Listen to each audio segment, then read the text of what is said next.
அப்புறம் யூஸ் பண்ணுங்கள். இப்போ நம்ம கழுவி எடுத்துக்கலாம்.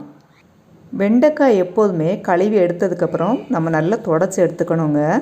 அப்போ தான் இந்த கட் பண்ணி எடுத்ததுக்கப்புறம் நம்ம குழம்பு பொரியல்லாம் பண்ணும்போது இந்த வழுவழுப்பு இருக்காது. அதுக்காக இப்போ பாருங்கள், ஈரப்பதம் இல்லாத அளவுக்கு நல்லா தொடச்சி எடுத்தாச்சு. இப்போ பொரியலுக்கு ஏற்றபடி உங்களுக்கு பொடுசாக வேணுன்னா பொடுசாக கட் பண்ணிக்கோங்க, பெருசாக வேணுன்னா பெருசாக கட் பண்ணிக்கோங்க. இப்போ நான் கட் பண்ணி எடுக்க போகிறேன். பாருங்கள், வெண்டைக்காய் இந்த மாதிரி கீரி கட் பண்ணோன்னா உள்ளால் பூச்சி ஏதாவது இருந்துச்சுன்னா நமக்கு தெரியும். அதுக்காக இந்த மாதிரி கீரி நான் பொடுசாக கட் பண்ண போகிறேன். எல்லாத்தையுமே இந்த மாதிரி கீரி வச்சுருக்கிறேன். கீரி நம்ம கட் பண்ணிக்கலாம். பாருங்கள், வெண்டைக்காய் இந்த மாதிரி பொடுசாக கட் பண்ணி எடுத்தாச்சு.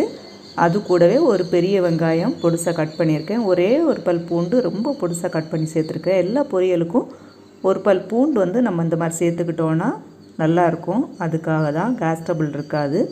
இப்போ நம்ம பொரியல் பண்ணிக்கலாம். பேன் அடுப்பில் வச்சு ஆயில் சேர்த்துக்கலாம். 2 டீஸ்பூன் அளவுக்கு ஆயில் சேர்த்துருக்குறேன்.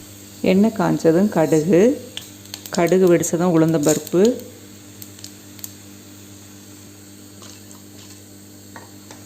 கறிவேப்பிலை, கட் பண்ணி வச்சுருக்கிற வெங்காயம், ஒரு சின்ன பல் பூண்டு கட் பண்ணி வச்சோம், அதையும் சேர்த்து வதக்குறோம். இது கூடயே வெண்டைக்காய் நம்ம கட் பண்ணி வச்சது ஆட் பண்ணலாம். தேவையான அளவு உப்பு சேர்த்துக்கோங்க. மிக்ஸ் பண்ணி விட்டுக்கலாம்.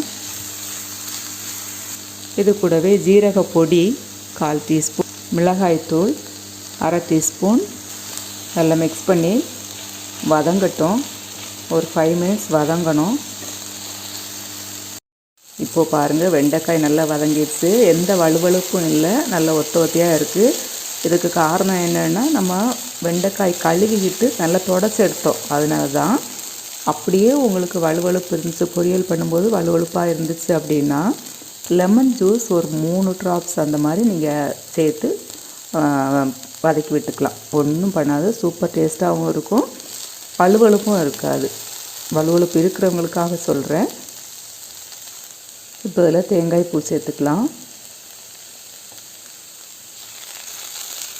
மிக்ஸ் பண்ணி விட்டுக்கலாம். இப்போ பாருங்கள்,